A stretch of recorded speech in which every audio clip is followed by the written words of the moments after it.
મહીપતિ માંગણ છોકરા, ચોથી ઘરની નાર. મહીપતિ માંગણ છોકરા, ચોથી ઘરની નાર. ઈચ્છત યછત સમજે નહીં, લાવ લાવ ને લાવ. મહીપતિ માંગણ છોકરા, ચોથી ઘરની નાર. છત અછત સમજે નહીં ને લાવ લાવ ને લાવ.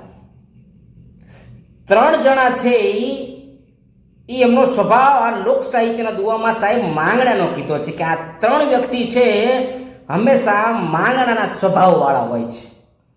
મહીપતિ એટલે કે રાજા, પછી છે છોકરાઓ અને પછી છે પત્ની. મહીપતિ માંગણ છોકરાના, ચોથી ઘરની નાર.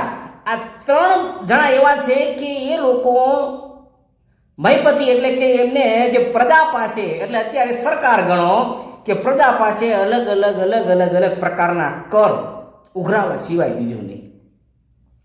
આ વસ્તુ કરો તો આ કર લાગશે. પ્રજા પાસે હંમેશા કરની જ ઉઘરાણી કર્યા કરે, કરની જ ઉઘરાણી કર્યા એટલે એ માંગવાવાળા. બીજું છે તમારા પુત્રો, છોકરાઓ.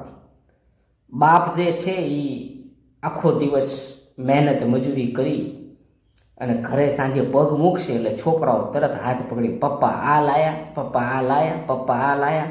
છોકરાઓ હંમેશા માંગણી જ કરશે પિતા પાસે કે આ વસ્તુ ખૂટે છે, આ વસ્તુ. બીજું છે પોતાની પત્ની જે ઘરની નાર છે, એ પણ ઘરની અંદર આ વસ્તુ ખૂટી છે, ઘરની અંદર આ વસ્તુ ખૂટી છે, આ લાવવાનું બાકી છે, ફલાણું લાવવાનું બાકી છે, આ લાવવાનું બાકી છે.